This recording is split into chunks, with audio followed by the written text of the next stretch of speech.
wabarakatuh. Alhamdulillahi rabbil alamin. Wassalatu wassalamu ala rasulillah wa ala alihi wa ashabihi wa mawalah. Alhamdulillah, puji dan syukur kita panjatkan kehadirat Allah Subhanahu wa taala, karena dalam kesempatan malam hari ini Allah Azza wa Jalla masih meneguhkan kita di atas jalan hidayah. Allah Subhanahu wa taala masih meneguhkan kita di atas jalan keimanan. Allah Azza wa Jalla masih memudahkan kita untuk melaksanakan ketaatan kepada Allah Subhanahu wa taala. Semoga kita semua diberikan keistiqomahan di jalan Allah. Semoga keistiqomahan kita akan berbuah dengan buah yang manis di akhir kehidupan kita, yaitu ketika kita bertemu dengan Allah Azza wa Jalla dalam keadaan husnul khatimah. Amin ya rabbal alamin. Para jamaah yang dimuliakan oleh Allah Azza wa Jalla, alhamdulillah rabbil alamin, dalam kesempatan sore hari ini Allah Subhanahu wa taala memudahkan langkah kita untuk kembali melanjutkan salah satu kewajiban yang Allah wajibkan kepada diri kita, yaitu kewajiban untuk menuntut ilmu. Rasulullah SAW pernah bersabda, "Talabul ilm faridatun ala kulli muslim." Menuntut ilmu hukumnya adalah wajib bagi setiap muslim. Apalagi kalau ilmu itu terkait dengan perkara-perkara yang membawa kebaikan untuk kehidupan akhirat kita. Kita diwajibkan oleh Allah Azza wa Jalla untuk menunaikan salat misalnya, maka secara otomatis kita punya kewajiban untuk mengetahui bagaimana caranya untuk berwudu, bagaimana cara bertayamum, bagaimana cara mandi wajib, bagaimana cara kita melakukan salat yang baik dan benar dan salat yang khusyuk. Kita berdagang misalnya, maka kita harus tahu cara berdagang yang benar. Kita harus mempelajari fikih muamalah, kita harus mempelajari fikih jual beli, sehingga perdagangan kita tidak ada unsur riba di dalamnya, sehingga perdagangan kita nggak ada unsur mendolimi orang lain, sehingga perdagangan kita tidak ada unsur gharar, ketidakjelasan. Ketika kita diperintahkan oleh Allah Azza wa Jalla untuk bermuamalah dengan muamalah terbaik kepada sesama manusia, karena Rasulullah SAW Allah menurunkan Rasulnya, di antara tugas dan fungsinya adalah untuk menyempurnakan akhlak. Rasulullah pernah menyebutkan, "Innama bu'istu liutammima makarimal akhlak." Sesungguhnya aku diutus untuk menyempurnakan akhlak yang mulia. Maka kita punya kewajiban untuk mengetahui bagaimanakah akhlak yang mulia itu menurut kacamata Islam, menurut pandangan Islam. Nah, termasuk bagian dari perkara yang harus kita ketahui adalah bagaimana kita dalam bergaul dengan sesama manusia, kita bisa berakhlak dengan akhlak yang baik. Karena sesungguhnya akhlak terbagi menjadi dua. Ada akhlak yang mahmudah, ada akhlak yang madmumah. Ada akhlak yang terpuji dan ada akhlak yang tercela. Dan kedua jenis akhlak ini telah Allah sebutkan banyak sekali di dalam Al-Quranul Karim, dalam kisah-kisah yang Allah sebutkan dalam Al-Quran. Dan di antara bentuk akhlak yang tercela adalah berbohong, berdusta. Dan ini sama dengan tema yang kita angkat dalam kesempatan sore hari ini, jangan ada lagi dusta di antara kita. Karena sesungguhnya berdusta atau berbohong merupakan salah satu akhlak yang tercela. Tidak boleh bagi seorang muslim yang beriman kepada Allah, yang beriman kepada Rasulnya Sallallahu Alaihi Wasallam, untuk membiasakan dirinya berdusta atau menyebutkan sesuatu berita yang berita itu menyelisih dari kebenaran. Jadi kita membuat suatu kebohongan, berita yang bohong, dan itu merupakan salah satu akhlak yang dicela dalam Islam. Di banyak sekali ayat dalam Al-Quranul Karim, di banyak sekali dalam hadis Nabi kita Muhammad SAW, disebutkan bagaimana Islam mengarahkan umatnya untuk memiliki akhlak yang terpuji dan meninggalkan akhlak yang tercela. Di antara akhlak yang tercela yang dianjurkan oleh Islam bagi kita untuk meninggalkannya adalah berdusta atau berbohong. Berbohong adalah menyampaikan suatu berita yang berita tadi berbeda dengan hakikatnya, berbeda dengan hakikat yang sebenarnya, maka dikatakan berdusta. Dan berbohong, para ulama mengkategorikan dosa ini sebagai salah satu dosa besar. Dosa besar adalah dosa yang tidak akan diampuni oleh Allah Azza wa Jal kecuali dengan bertobat. Kita tahu bahwa as-salatu ila salah, antara salat yang satu dengan salat yang lain. Ramadhanu ila Ramadan, antara puasa Ramadan yang satu dengan Ramadan yang lain. Mukaffiratun bainahuma, akan menjadi penebus dosa di antara keduanya. Para ulama menyebutkan bahwa salat kita, Ramadan kita, ibadah puasa kita, termasuk ibadah umrah kita adalah penebus bagi dosa-dosa yang sifatnya kecil. Jadi dosa kecil akan luntur secara otomatis dengan salat kita, dengan sedekah kita, dengan puasa kita, dengan umrah kita, dengan haji kita. Tetapi berbeda dengan karakternya, karakter dari dosa besar. Dosa besar itu hanya bisa dilunturkan dengan bertobat kepada Allah Subhanahu wa Ta'ala. Nah, pertanyaannya yang jadi masalah sekarang adalah ketika seseorang meninggal dunia dalam keadaan memiliki dosa besar dan dia belum sempat untuk bertobat. Nah, ini jadi masalah. Karena kaum muslimin, umat Islam memahami masalah ini dengan pemahaman yang berbeda-beda. Tetapi madhabnya Ahlus Sunnah wal Jamaah bahwa setiap dari kaum muslimin yang sudah mengucapkan kalimat syahadat asyhadu an la ilaha illallah wa anna Muhammadan Rasulullah, sudah bersyahadat, maka ketika dia meninggal dunia dan masih membawa dosa besar, maka dosa besar itu dikatakan tahta masyiatillah, berada di bawah kehendak Allah. Kalau Allah berkehendak untuk mengampuni dosa tersebut, Allah akan mengampuninya. Tetapi kalau Allah berkehendak untuk tidak mengampuninya, maka di akhirat kelak dia akan dimasukkan ke dalam neraka untuk dibersihkan dari dosa besar yang belum sempat dia tobati. Setelah itu dia akan dimasukkan ke dalam surga setelah itu. Berbeda dengan madhabnya orang-orang Khawarij.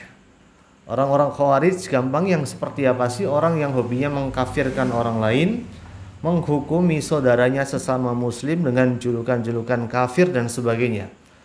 Orang-orang Khawarij meyakini bahwa pelaku dosa besar, kalau dia meninggal dunia belum sempat bertobat, maka dia hukumnya mukhallad finnar, dia kekal dan abadi di dalam api neraka. Maka orang-orang Khawarij yang suka mengkafirkan saudaranya sesama muslim, mereka begitu getol untuk berpegang pada keyakinan ini. Tetapi Ahlus Sunnah wal Jamaah, mereka punya madhab yang di pertengahan, dan madhab ini sesungguhnya dibangun di atas dalil-dalil yang sahih dari hadis Nabi kita Muhammad SAW dan dalil-dalil yang ada di dalam Al-Quranul Karim. Bahwa sesungguhnya pelaku dosa besar, kalau dia meninggal dunia belum sempat bertobat, maka dia berada di bawah kehendak dari Allah. Kalau Allah berkehendak untuk mengampuni dosanya, maka dia bisa langsung masuk ke dalam surga. Karena Allah Maha tahu apa yang ada di dalam hati setiap kaum muslimin. Sedangkan kalau Allah berkehendak untuk tidak mengampuni dosanya, maka Allah Azza wa Jal akan membersihkan orang tadi di dalam api neraka dalam jangka waktu tertentu yang telah Allah tetapkan. Setelah itu Allah akan mengangkat orang tersebut dan memasukkannya ke dalam surga yang telah dijanjikan oleh Allah Subhanahu wa Ta'ala. Nah, sekali lagi bahwa dosa berdusta atau berbohong termasuk bagian dari dosa besar. Maka tidak patut bagi kita sebagai seorang mukmin, seorang muslim, seorang yang beriman kepada Allah dan Rasul-Nya untuk melakukan kebohongan, melakukan kedustaan. Katakanlah perkataan yang jujur walaupun itu terasa berat bagi diri kita. Katakanlah perkataan yang jujur walaupun berat. Katakanlah perkataan yang jujur walaupun itu adalah sesuatu yang pahit. Karena sesungguhnya kejujuran akan membawa kita kepada pintu-pintu kebaikan. Dan kebaikan akan mengantarkan kita ke dalam keridhaan Allah. Dan keridhaan Allah akan memasukkan kita ke dalam surganya Allah Subhanahu wa taala. Para jamaah yang dimuliakan oleh Allah Subhanahu wa taala, kita alhamdulillah sudah sampai di bab 260 dari kitab Riyadhus Shalihin, karya dari Imam An-Nawawi Asy-Syafi'i, salah satu imam besar dalam madhab Imam Syafi'i. Dan di bab ke-260 ini Imam An-Nawawi menyebutkan bab larangan untuk berdusta, larangan untuk berbohong. Dan Imam Nawawi, semoga Allah merahmati beliau menyebutkan beberapa dalil di dalam Al-Quranul Karim, 2 ayat di dalam Al-Quran dan beberapa hadis dari Nabi kita Muhammad sallallahu alaihi wasallam. Dalil yang pertama yang beliau sebutkan yaitu dalam Al-Quranul Karim di surat Isra ayat ke-36. Ketika Allah Azza wa Jalla berfirman, "Wala taqfu ma laysa laka bihi ilm. Inna sam'a wal basara wal fuada kullu ulaika kana anhu mas'ula." Janganlah kalian mengikuti sesuatu yang tidak kamu ketahui.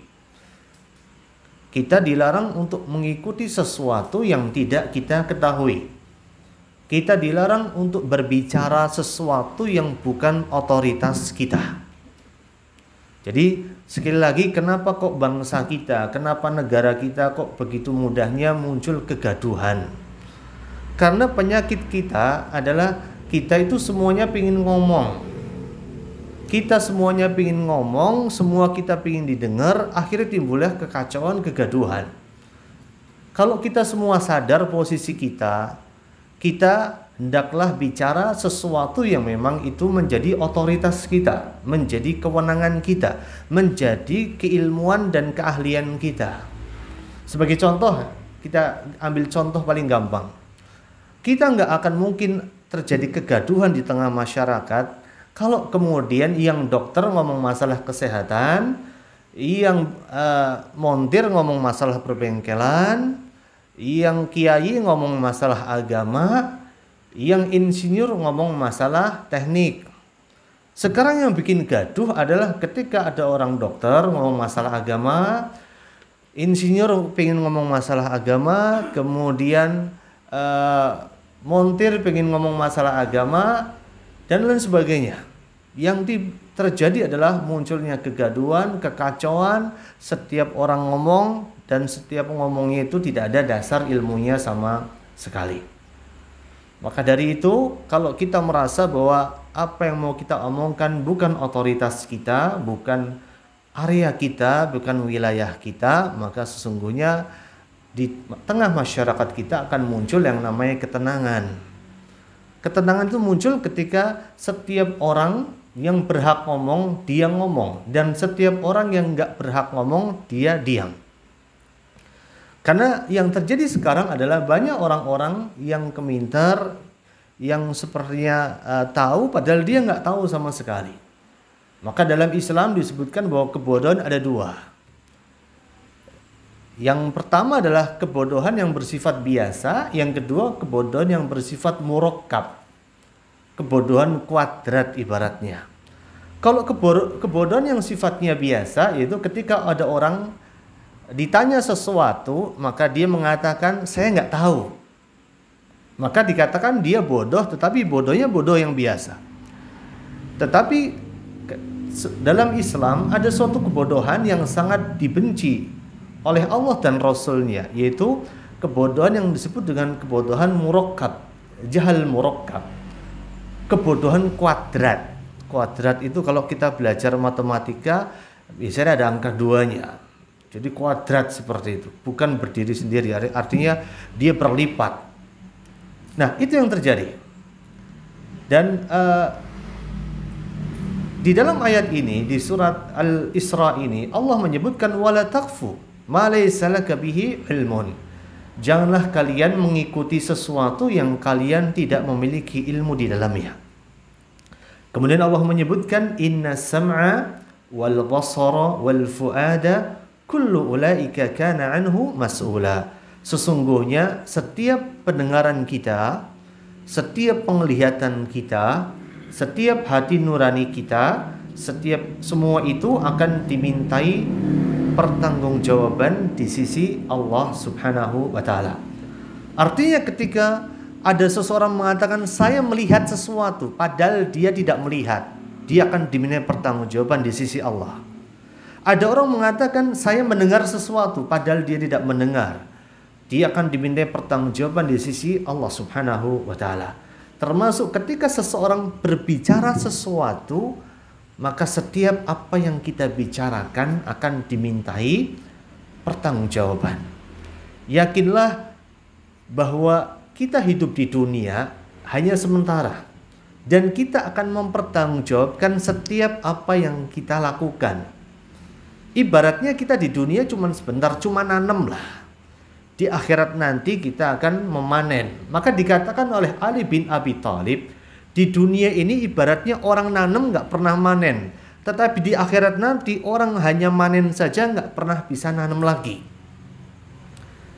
Nah, maka dari itu para jamaah yang dimuliakan oleh Allah Subhanahu wa taala, maka kita hidup di dunia betul-betul harus berhati-hati.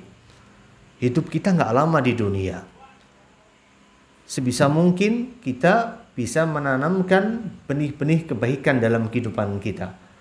Maka simbah-simbah kita itu betul-betul memahami filosofi yang ditanamkan dalam Islam sejak ribuan tahun yang lalu. Simbah kita mengatakan urip iku urup. Hidup itu harus nyala. Kita harus memberikan kemanfaatan untuk orang banyak. Kalau kita punya harta, jadikanlah harta itu bermanfaat untuk orang banyak. Kalau bisa harta itu bisa dinikmati bukan oleh kita, bukan oleh anak kita saja, bukan oleh keluarga kita, bisa dinikmati oleh orang-orang yang lain. Berbagilah dengan orang lain sebisa yang bisa kita lakukan. Kalau kita punya ilmu, berbagilah dengan ilmu kita. Kalau kita punya kenikmatan, berbagilah dengan kenikmatan yang kita miliki. Urip itu iku urup, hidup itu harus nyala. Maka pepatah bangsa kita disebutkan bahwa gajah mati itu meninggalkan gading. Gajah mati itu meninggalkan gading. Ada sesuatu yang diwariskan. Dan itu logika yang masuk dalam bangsa kita. Gajah mati itu gadingnya nggak akan membusuk. Ada sesuatu yang diwariskan. Ada sesuatu yang diwariskan, walaupun badannya membusuk, gajahnya sudah mati, tapi gadingnya tetap ada. Kita hidup ya kayak gitu. Ada sesuatu yang kita wariskan. Ada sesuatu yang kita wariskan untuk generasi setelah kita. Jadi jangan kita hanya bisa mewariskan harta untuk anak kita. Kalau kita mati, kita hanya warisin harta. Yakin, harta kita akan jadi rebutan ahli waris kita. Kita mati, anak-anak kita akan bunuh-bunuhan rebutan harta kita. Apa yang sekiranya kita yang masih diberikan hidup, yang masih muda ini, kita harus mikir. Mulai hari ini kita harus mikir. Kalau seandainya besok saya mati, seandainya seminggu lagi saya mati, seandainya sebulan lagi saya mati, saya mau mewariskan apa? Mewariskan apa untuk bangsa dan negara ini? Mau mewariskan apa untuk masyarakat kita? Mau mewariskan apa untuk umat Islam? Apa yang mau kita wariskan? Maka sebisa mungkin kita punya sesuatu yang bisa kita wariskan. Kalau punya ilmu, wariskanlah ilmu. Maka dari itu kalau kita lihat sejarah para ulama, mereka begitu semangat untuk mencari ilmu dan mengajarkan ilmu.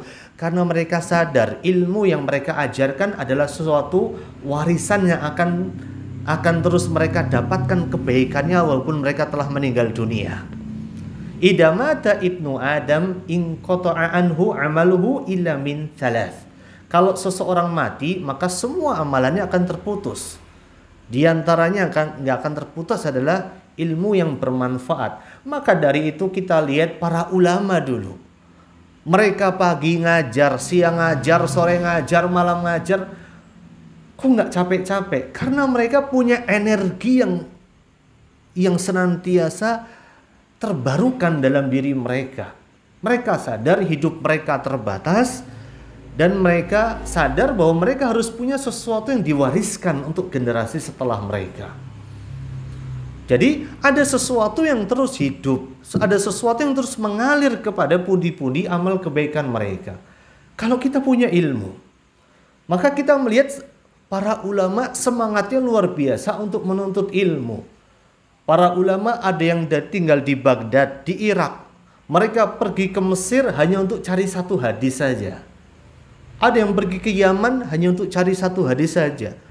Pergi ke Mekah, pergi ke Madinah hanya untuk mencari satu hadis saja. Semangat mereka mencari hadis luar biasa gede.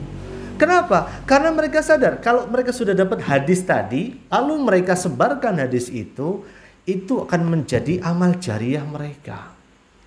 Ada sesuatu yang bisa mereka wariskan. Ini kalau kita punya ilmu. Kalau kita punya harta, kita harus jadikan harta kita itu tetap hidup, tetap ngalir ke dalam pundi-pundi amal kebaikan kita kalau kita sudah meninggal dunia. Caranya gimana? Kalau punya harta, jangan punya ditimbun dalam bentuk emas, ditimbun dalam bentuk uang di bank. Kalau bisa dicantelin lah. Misalnya masjid di dekat tempat kita mau dibangun, ya kita nyantelin duit kita di masjid tadi. Insya Allah selama uang kita masih dicantelin di masjid itu, selama masih dipakai di masjid itu, akan jadi amal jariah. Kita punya harta misalnya, kita cantelin lah, bikin madrasah, bikin tempat yang di situ bisa memfasilitasi kaum muslimin untuk menghafal Al-Quran. Tempat di mana di situ bisa memfasilitasi kaum muslimin untuk belajar ilmu agama, untuk ngaji. Itu cara kita nyantelin harta kita. Agar harta kita itu kemanfaatannya bisa diwariskan. Kita meninggal dunia, kita boleh meninggal kapan aja. Dan itu realita. Kita bisa meninggal malam ini, kita bisa meninggal besok pagi, kita bisa meninggal besok siang, kita bisa meninggal besok sore. Jangankan besok pagi, jangankan besok sore. Kita malam ini sedang kumpul di tempat ini. Belum tentu kita bisa balik ke rumah kita masing-masing ketemu istri kita. Kita sebagai kaum muslimin jangan mikirnya terlalu panjang. Kita nggak pernah tahu ajal kita. Maka dari itu kita harus berpikir cerdas. Berpikir cerdas gimana caranya? Usia kita boleh berakhir. Entah berakhirnya kapan kita nggak pernah tahu. Tetapi amal kebaikan kita harus terus jalan. Usia kita boleh berakhir tetapi pahala kita harus terus mengalir. Itu yang harus kita tanamkan. Kita harus memikirkan sejak hari ini. Apa yang akan saya siapkan ketika saya meninggal dunia, kira-kira pahala itu akan terus ngalir. Kita harus punya catatan. Nanti sebelum tidur, setiap dari kita siapin bolpen, siapin kertas. Seandainya saya mati besok pagi, seandainya saya mati besok sore, kira-kira pahala apa yang akan terus ngalir walaupun saya sudah meninggal dunia. Catat baik-baik, kalau belum ada, siapkan. Siapkan untuk diri kita.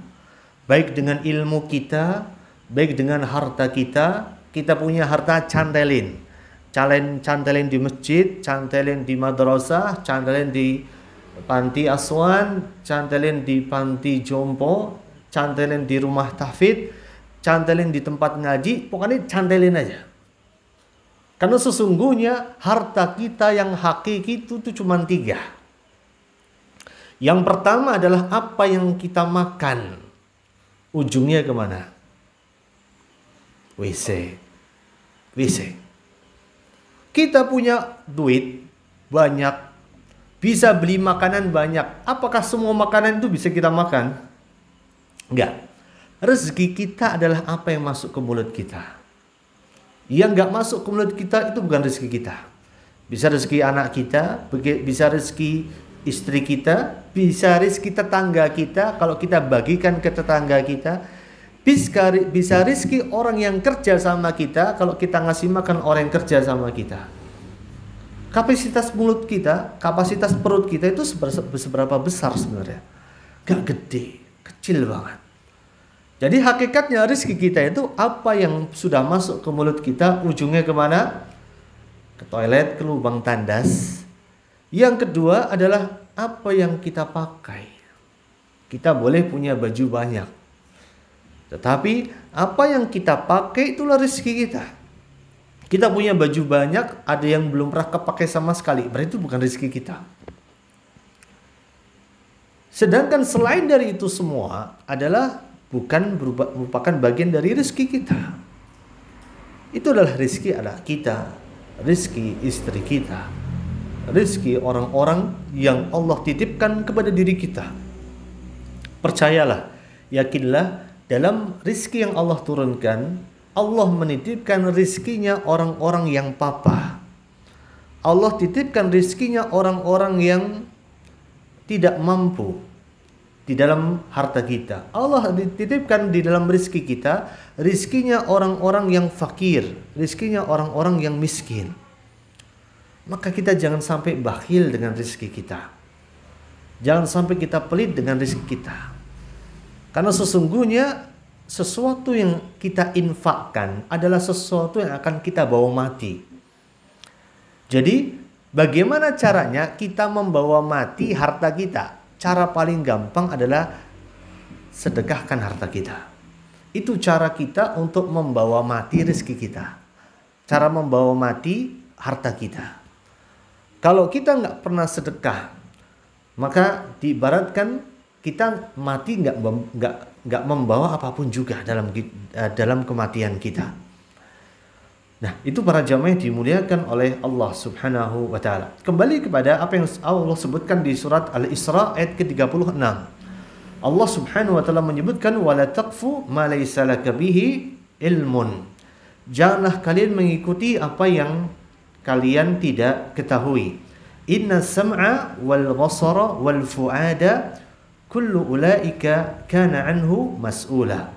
Karena sesungguhnya pendengaran, penglihatan dan hati nurani itu semua akan dimintai pertanggungjawaban di sisi Allah Subhanahu wa taala.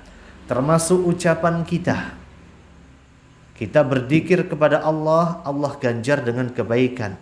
Kita memperbanyak istighfar, Allah ganjar dengan kebaikan. Kita membaca Al-Qur'an, Allah ganjar dengan kebaikan.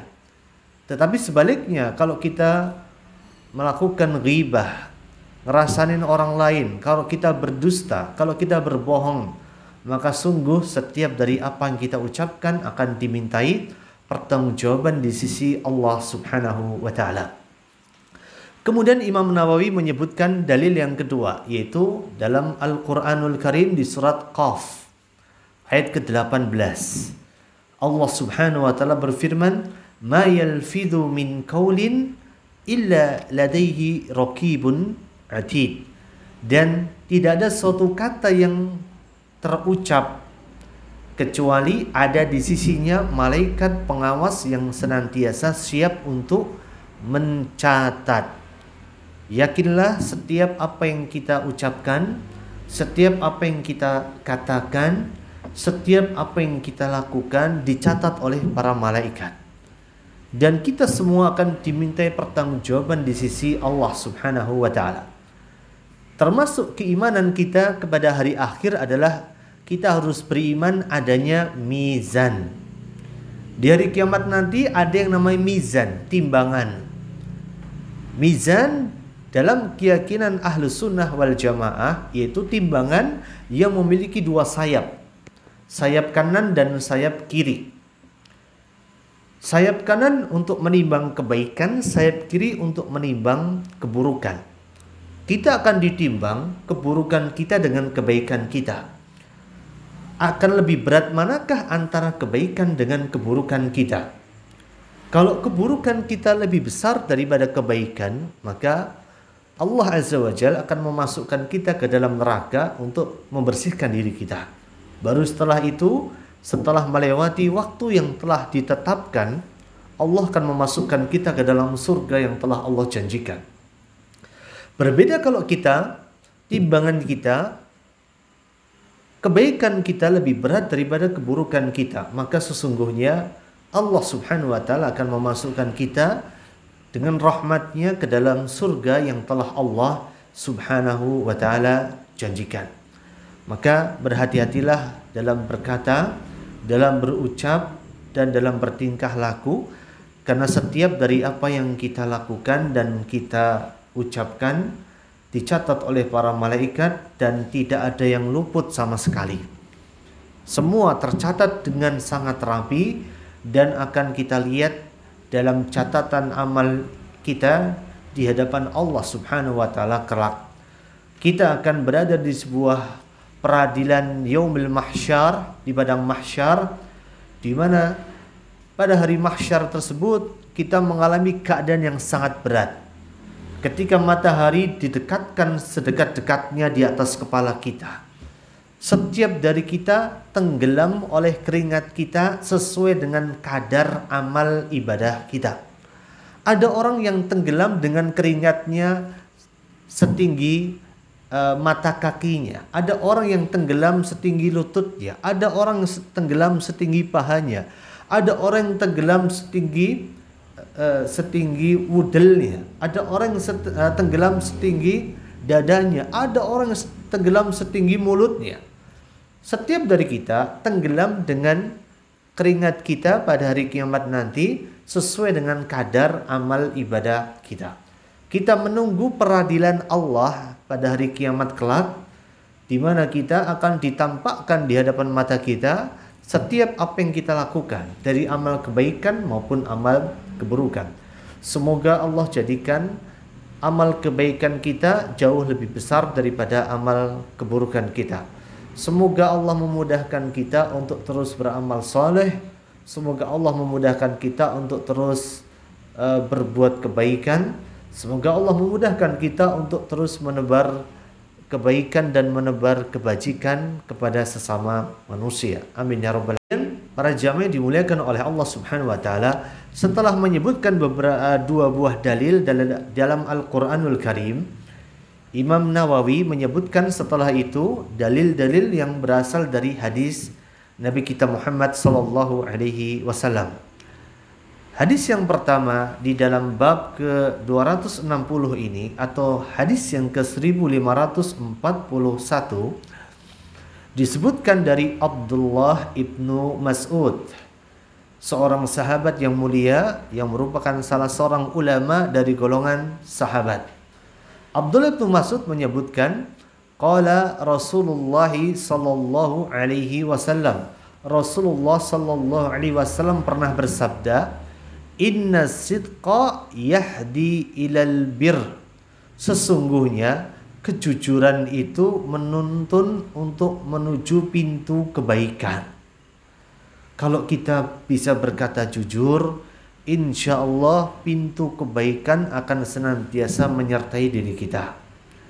Inna sidqa yahdi ilal bir wa innal birra yahdi ilal jannah. Sedangkan kebaikan itu menuntun kita untuk menuju ke dalam surga. Kemudian Rasulullah melanjutkan, wa innar rajula la yasduqu hatta yuktaba indallahi siddiqan. Dan sungguh seseorang itu selalu berkata benar. Kalau seseorang senantiasa berkata benar, berkata jujur, maka dia akan dicatat di sisi Allah sebagai orang yang jujur di sisi Allah.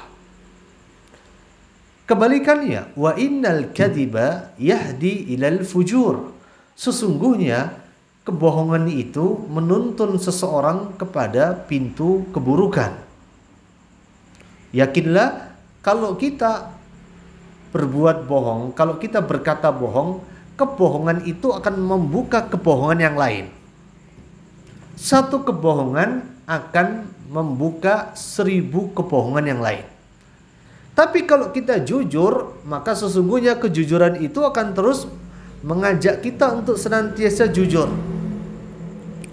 Maka jangan sekali-kali kita berdusta, jangan sekali-kali kita bohong. Sekali kita berbohong, kita membutuhkan kebohongan yang kedua. Setelah kita berbohong yang kedua kali, kita membutuhkan kebohongan yang ketiga. Terus seperti itu, gak pernah selesai. Seperti silsilah setan, seperti mata rantai setan, saling gandeng satu sama lain, gak akan pernah keputus. Maka betul kata Rasul SAW, innal kadhiba yahdi ilal fujur. Yang namanya kedustaan, kebohongan itu akan menuntun seseorang menuju pintu-pintu keburukan. Wa innal fujura yahdi ilan nar. Dan sesungguhnya yang namanya keburukan itu akan mengantarkan seseorang ke dalam pintu api neraka. Kemudian Rasulullah menyebutkan, wa innar rajula la yakdzibu hatta yuktaba indallahi kadzaban. Dan sungguh seseorang kalau dia senantiasa berkata bohong, senantiasa berdusta, maka dia dicatat di sisi Allah sebagai seorang pembohong. Nah, ini adalah hadis yang sangat agung, hadis yang sangat mulia. Dalam riwayat Imam Bukhari dan Imam Muslim, di mana hadis ini kita bisa mengambil pelajaran penting bahwa sesungguhnya kita diperintahkan untuk senantiasa berkata jujur. Dan kita diperingatkan oleh Rasulullah SAW untuk meninggalkan kebohongan dan menyepelekan yang namanya kebohongan. Dan kalau kita sering berbohong, maka tentu kita akan dicap sebagai seorang pendusta dan sebagai seorang pembohong. Nah, semoga Allah Subhanahu wa taala senantiasa memberikan taufik dan hidayah kepada kita semua untuk senantiasa berkata jujur, untuk senantiasa berkata dengan perkataan yang benar, dan semoga Allah menjauhkan kita dari perkataan bohong dan perkataan dusta. Amin ya rabbal alamin. Kemudian di hadis yang kedua di bab ke-260 ini atau hadis ke-1543, Imam Nawawi menyebutkan sebuah hadis yang diriwayatkan oleh Imam Bukhari dan Imam Muslim. Itu hadis dari Abdullah bin Amr bin As, bahwa Nabi kita Muhammad sallallahu alaihi wasallam pernah berkata, "Arba'un man kunna fihi kana munafiqan khalisan." Ada 4 sifat, yang 4 sifat ini terkumpul pada seorang munafik tulen. Munafik tulen itu munafik beneran, bukan munafik KW, bukan munafik kaleng-kaleng. Ini munafik beneran. 4 ini senantiasa terkumpul pada seorang munafik yang tulen. Orang munafik pasti terkumpul dalam dirinya 4 sifat ini. Wa man kanat fihi khaslatun minhunna, barang siapa di antara kalian orang muslim, orang yang beriman, tetapi dia kemudian di dalam dirinya ada salah satu dari 4 sifat tadi. Kanat fihi khaslatun min nifaq hatta yada'aha, maka dia dikatakan memiliki salah satu ciri dari orang-orang munafik. Maksudnya di sini adalah munafik secara amali. Karena orang munafik, para ulama membagi munafik jadi 2. Yang pertama munafik i'tiqadi, munafik secara keyakinan. Yang kedua, munafik secara amali, secara amalannya. Dia orang muslim tetapi kelakuannya kayak orang munafik. Kalau yang pertama munafik i'tiqadi, munafik adalah munafik yang Allah sebutkan di dalam Al-Quran, innal munafikina fi darkil asfali minan nar. Orang munafik itu di keraknya api neraka. Kalau kita bakar sesuatu di tungku pakai dandang, maka bagian bawah dari dandang itu yang langsung keselomot api namanya fi darkil asfal. Di bagian keraknya paling bawah. Itu orang munafik tempatnya di situ. Maka orang munafik yang dikatakan fi darkil asfali minan nar adalah munafik yang i'tiqadi, yang dia secara keyakinan mereka tidak pernah beriman kepada Allah dan Rasulnya, tetapi mereka menampakkan keimanannya di hadapan orang-orang yang beriman. Itu munafik i'tiqadi yang dijamin gak mungkin masuk surga. Tetapi yang kedua, ada munafik yang dikatakan munafik amali. Orang munafik secara amalannya. Dia betul orang muslim, tetapi kelakuannya kayak orang munafik. Sekali lagi. Jadi kalau kita lihat ada saudara kita yang termasuk di antara kelakuan orang munafik itu suka bohong. Maka kalau kita lihat ada saudara kita ketahuan, ketangkap basah berbohong, kita nggak boleh mengatakan dia munafik. Tidak. Dia tetap orang muslim, tetapi kelakuannya kayak orang munafik. Nah, maka Rasulullah menyebutkan munafik tulen itu adalah orang-orang yang biasanya terkumpul 4 sifat ini dalam dirinya. Tetapi seorang muslim terkadang dia memiliki salah satu atau salah 2 atau salah 3 dari sifat-sifat orang munafik. Sampai dia meninggalkan sifat-sifat tadi. Dan Rasulullah menyebutkan sifat orang munafik yang pertama adalah ida tumina khana. Kalau dia dipercaya, maka dia akan berkhianat. Maka dari itu para jamaah dimuliakan oleh Allah Subhanahu wa taala, kalau kita mendapatkan kepercayaan dari orang lain, maka tunaikanlah kepercayaan itu. Jangan pernah hianati kepercayaan yang telah diberikan kepada orang lain kepada diri kita. Misalnya ada orang yang dipercaya untuk memegang suatu urusan dari masyarakat atau kaum muslimin. Dipercaya dari menjadi wakil rakyat, dipercaya jadi bupati, dipercaya jadi Pak Camat, dipercaya jadi Pak Lurah, jadi Pak pemangku kebijakan. Hendaklah dia memegang amanah tadi dengan penuh kehati-hatian. Karena kalau seseorang kemudian dipercaya, baik dipercaya dengan lewat pemilihan yang kita kenal sebagaimana dilakukan di Indonesia, maka artinya ketika dia menang, terpilih, artinya dia dipercaya oleh sebagian besar masyarakat. Maka sebagai wujud kepercayaan itu, dia tidak boleh berkhianat. Tidak boleh berkhianat. Sebagai wujud berkhianat adalah ketika seseorang punya jabatan lalu dia menggunakan jabatannya untuk kepentingan pribadi, dia dikatakan berkhianat. Atau dia punya jabatan lalu dia gunakan jabatan itu dengan sewenang-wenang, dia dikatakan berkhianat. Atau dia kemudian punya jabatan yang dengan itu harusnya dia mengayomi masyarakat. Ketika dengan jabatan itu hendaklah dia juga mengayomi dan melindungi orang-orang yang beragama dalam beribadah kepada Tuhannya, lalu dia justru mengusik orang yang beribadah, atau dia kemudian mengusik ketentraman di tengah masyarakat atau di tengah warganya, maka dia dikatakan orang yang diberikan kepercayaan tapi dia berkhianat.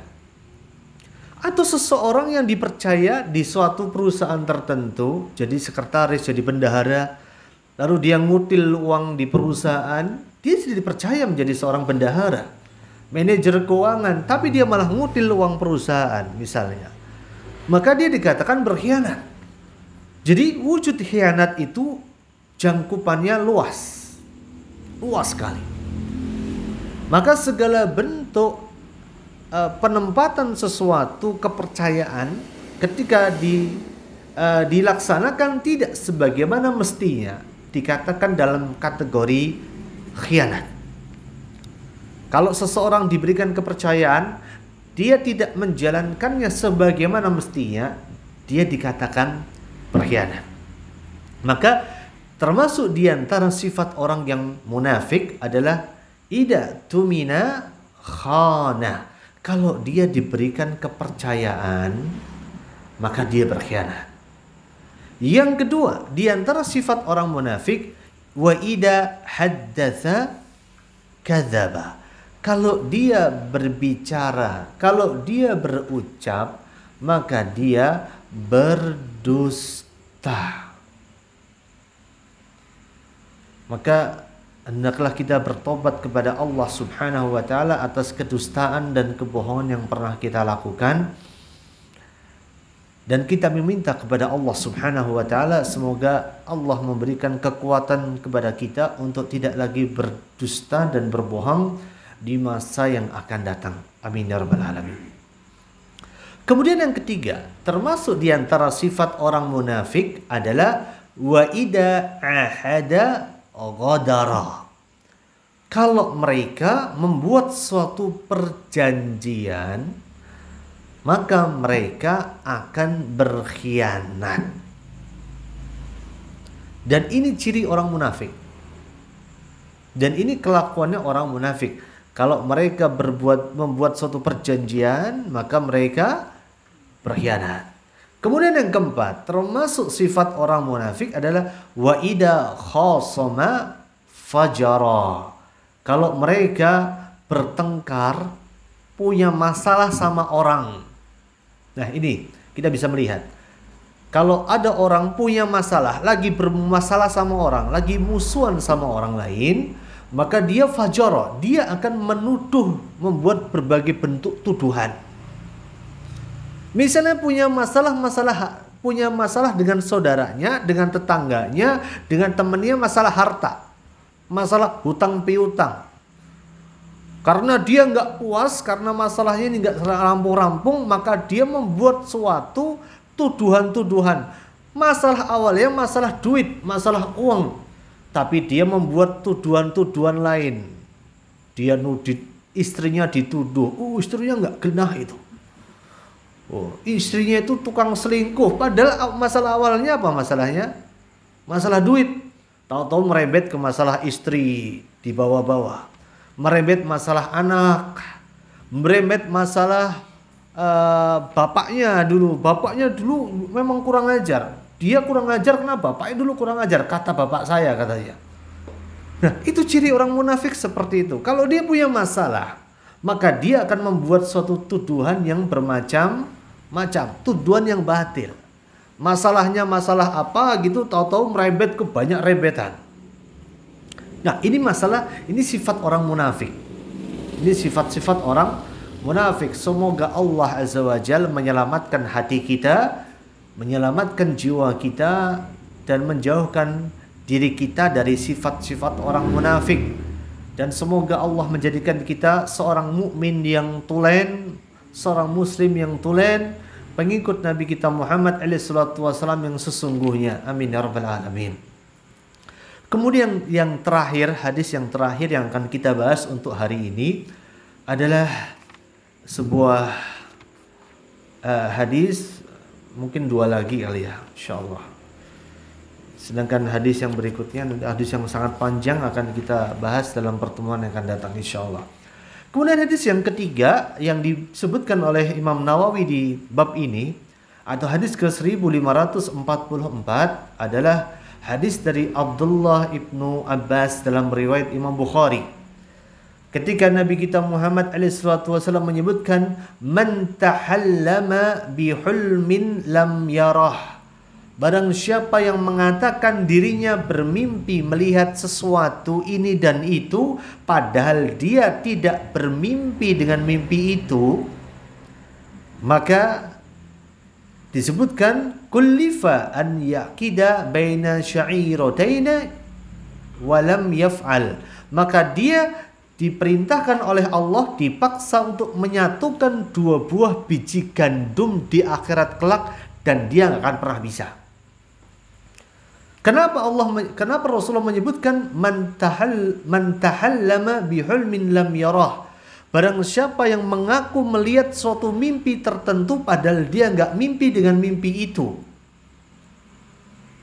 Maka orang yang mengaku bermimpi dengan suatu mimpi padahal dia nggak mimpi, maka ini termasuk bentuk kebohongan.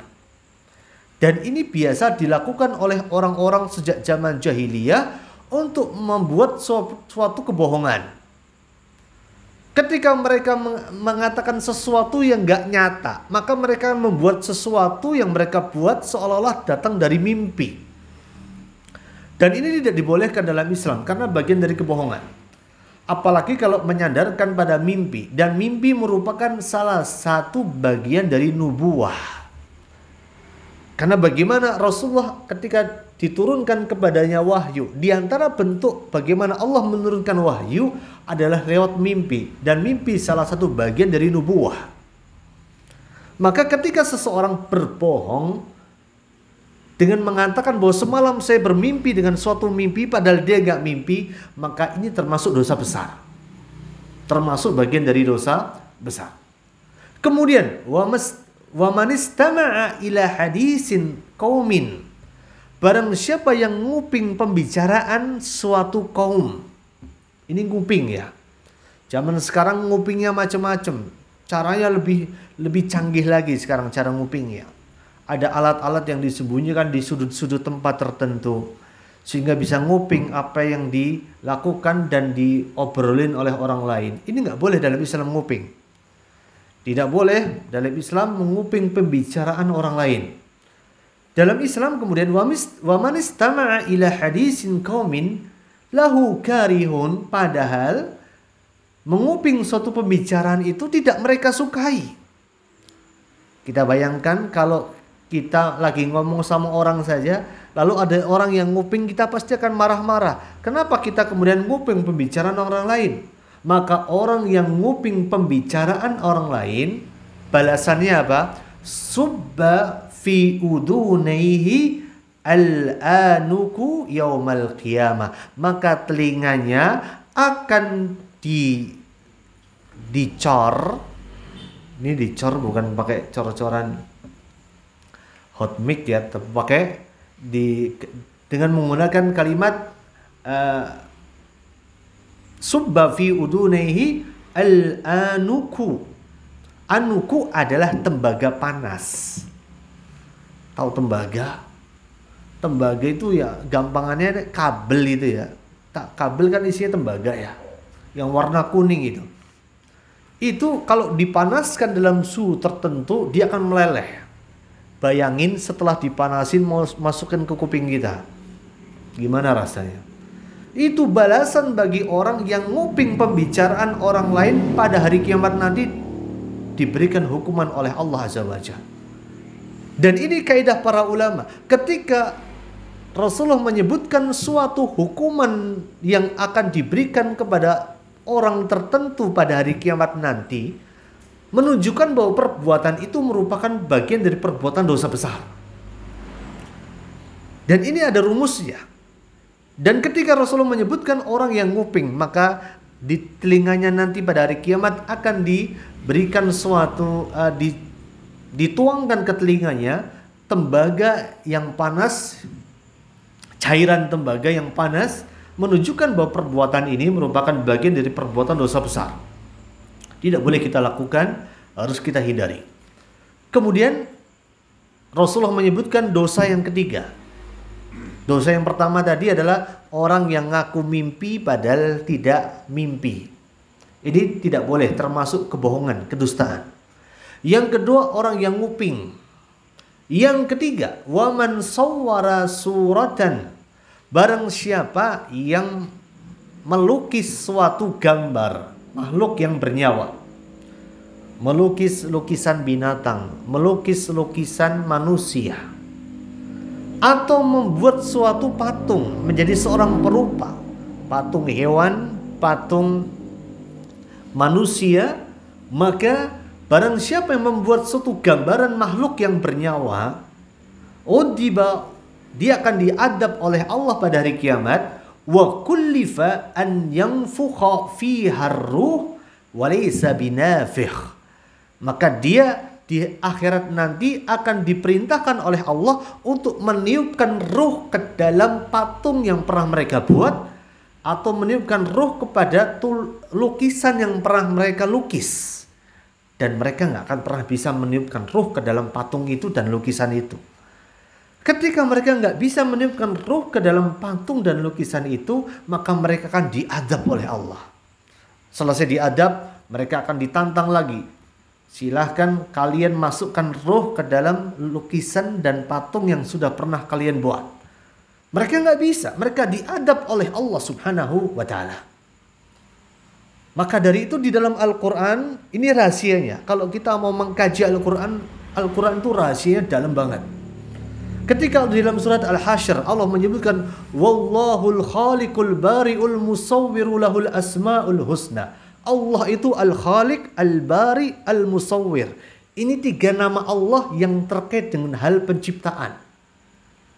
Allah itu Al-Khaliq, sang pencipta. Allah itu Al-Bari. Al-Bari adalah menciptakan sesuatu setelah sebelumnya sesuatu nggak pernah ada. Perbedaan antara Al-Khaliq dengan Al-Bari itu sama-sama menciptakan, tetapi Al-Bari menciptakan sesuatu yang sebelumnya nggak pernah ada. Kemudian Allah itu Al-Musawwir. Allah itu pembentuk rupa. Manusia ada yang tinggi, ada yang pendek, ada yang hitam, ada yang putih, ada yang mancung, ada yang pesek. Kenapa itu semua terjadi? Karena Allah adalah Al-Musawwir. Allah yang membentuk rupa kita. Para ulama menyebutkan 3 nama ini punya karakter yang berbeda. Nama Al-Khaliq dan nama Al-Bari adalah nama Al-Khaliq dan nama Al-Musawwir adalah nama yang bisa disematkan kepada Allah dan bisa disematkan kepada manusia. Tetapi nama Al-Bari tidak boleh disematkan kecuali hanya bagi Allah. Karena Allah menciptakan sesuatu sebelumnya sesuatu itu nggak ada. Terkait dengan nama Allah Al-Musawwir, Allah pembentuk rupa. Maka tidak boleh diantara kita yang menyerupai perbuatan kita menyerupai perbuatan Allah. Allah itu Al-Musawwir, membentuk rupa. Maka kalau ada manusia yang melukis lukisan makhluk yang bernyawa, lukis binatang atau melukis wajah manusia, atau ada di antara kita yang menjadi seorang perupa, bikin patung hewan, patung manusia, maka mendapatkan ancaman di sisi Allah dengan ancaman yang sangat pedih. Dalam sebuah hadis Rasulullah menyebutkan inna asyaddan nasa adaban yaumal qiyamah al-musawwirun. Orang yang paling berat adabnya di hari kiamat adalah seorang perupa, seorang pelukis. Perupa dan pelukis yang melukis dan membuat patung makhluk yang bernyawa, baik itu hewan maupun dalam bentuk manusia. Maka para ulama menyebutkan tidak boleh membuat patung manusia, tidak boleh membuat patung hewan. Kenapa? Dalam rangka bab saddud dhara'i, menutup pintu-pintu kesyirikan. Kita lihat pertama kali kesyirikan terjadi di muka bumi ini, kesyirikannya siapa kira-kira? Kesyirikannya kaumnya Nabi Nuh alaihissalatu wassalam. Mereka, di tengah-tengah mereka hidup orang yang saleh. Orang saleh ini meninggal dunia.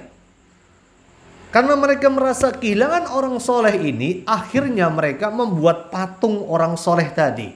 Tujuannya awal adalah untuk mengingat kesolehan mereka, sehingga mereka akan semakin semangat dalam beramal soleh. Tujuannya hanya itu. Ketika generasi yang membuat patung ini mati, anaknya ini adalah orang-orang yang bodoh. Setan menghembuskan bisikan kepada mereka.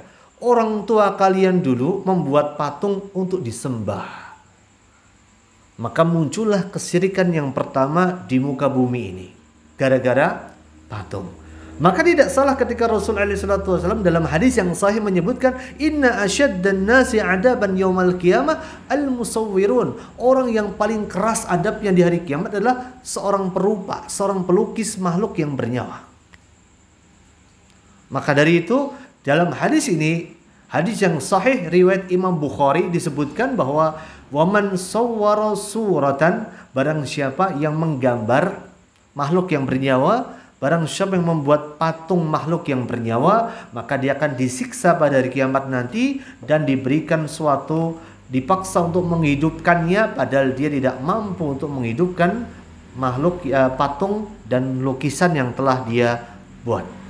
Dan semoga Allah Azza wa Jalla memberikan hidayah kepada kita, memberikan petunjuk kepada saudara kita yang masih melakukan perbuatan-perbuatan ini, mengaku-ngaku mimpi sesuatu akan tetapi dia sebetulnya tidak bermimpi. Semoga Allah menjauhkan kita dari mengupung pembicaraan orang lain dan semoga Allah memberikan petunjuk dan hidayahnya pada kita untuk tidak melukis dan membuat rupa dari makhluk yang bernyawa, karena ini sesuatu yang diharamkan dalam syariat Islam.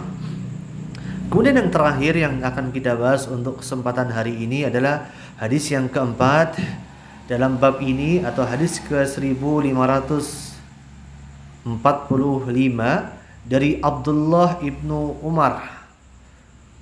Beliau berkata bahwa suatu hari Nabi kita Muhammad SAW pernah bersabda, afra al-firah, kebohongan terbesar. Afra al-fira diambil dari kalimat fariyah. Fariyah adalah suatu kebohongan yang dibuat untuk memunculkan kekaguman orang lain atas diri kita. Itu yang dikatakan fariyah.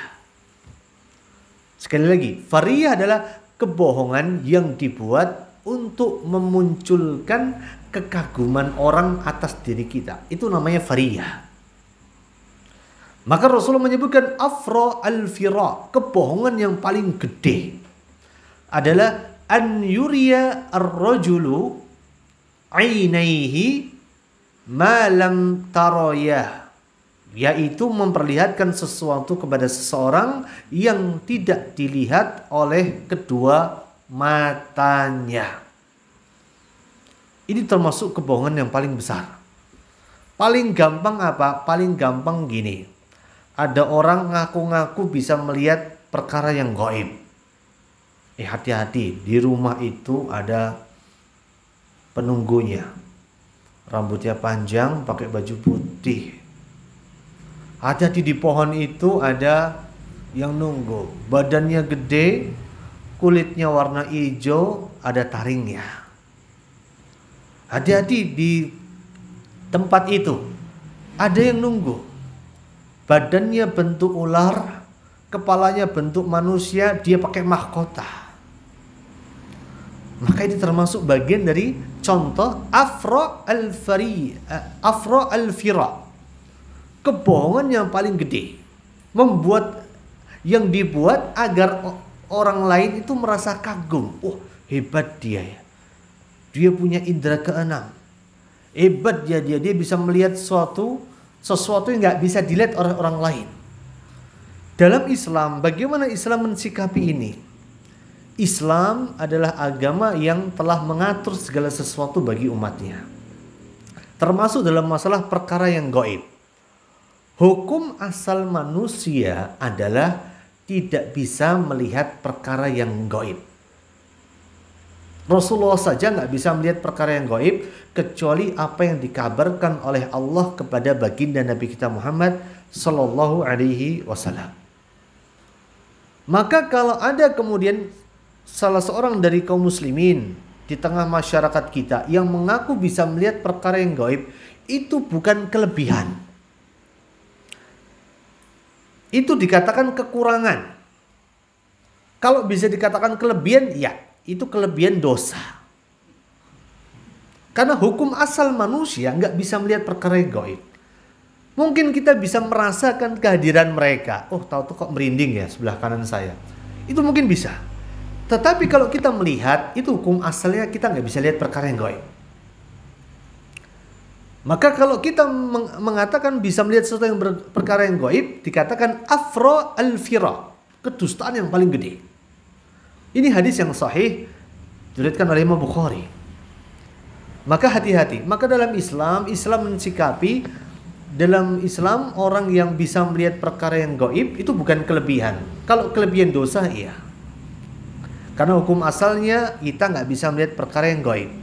Biasanya orang yang bisa melihat perkara yang gaib bisa lihat jin karena disebabkan dia juga ditempeli oleh jin.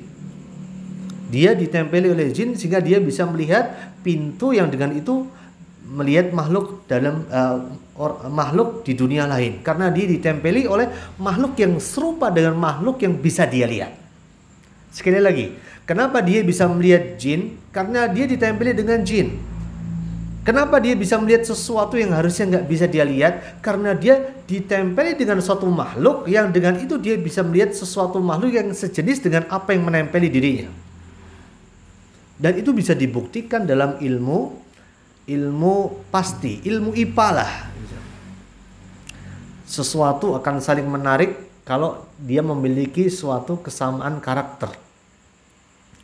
Sama juga, kenapa kita bisa melihat jin? Karena bisa jadi. Jadi dalam Islam, misalnya ada kasus bagaimana cara mensikapi anak yang indigo. Maka solusi cuma satu, diruqyah. Kalau indigonya sejak lahir, berarti bisa dipastikan ini adalah kasus jin nasab. Orang tuanya dulu, simbahnya, bapaknya melihara jin, lalu biasanya kalau sudah cocok, dari simbahnya akan turun ke anaknya. Sudah cocok turun ke putune. Sudah cocok turun ke cicitnya. Namanya kasus jin nasab. Jadi kalau ada anak bayi, sejak dia bayi sudah bisa melihat jin, hampir dipastikan kasusnya adalah jin nasab. Maka kalau mau meruqyah, diruqyah totalitas. Semua anggota keluarganya dikumpulin, diruqyah. Maka yang jadi sumber masalah akan bereaksi biasanya. Akan bereaksi. Tetapi kalau kemudian dari orang tuanya tidak pernah ada kasus bersekutu dengan jin, maka yang diruqyah hanya orang yang bersangkutan. Orang yang bersangkutan. Maka dari itu kalau kita pernah membuat suatu perikatan dengan jin atau kita punya orang tua yang pernah memelihara sesuatu, maka kita harus berlepas diri dari itu semua. Karena khawatirnya kalau kita masih melihara, hal itu akan menjadi bumerang bagi kita. Ada satu momen di mana kita akan merasa sangat lemah, yaitu ketika sakaratul maut. Ketika kita sakaratul maut, kita dalam Islam disebutkan man kana fi akhiri kalami la ilaha illallah dakhalal jannah. Barang siapa yang di akhir dari hidupnya mengucapkan la ilaha illallah, dia akan masuk surga. Dalam sakaratul maut kita ada perang di sana. Setan akan datang, iblis akan datang, jin akan datang, membuat kita kufur kepada Allah di akhir-akhir detik dari kehidupan kita. Dan jin yang nempel kita ketika dia membantu kita selama hidup kita, maka dia membutuhkan bayaran dari kita. Bayarannya apa? Kekufuran kita. Kita mati dalam keadaan berlepas dari agama Rasulullah SAW. Kita mati dalam keadaan keluar dari agama yang diridhoi oleh Allah Azza wa Jalla.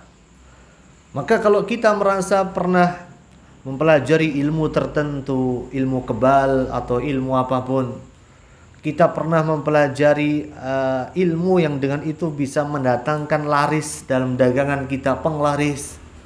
Atau kita merasa bahwa orang tua kita pernah memelihara gaman-gaman tertentu, jimat tertentu.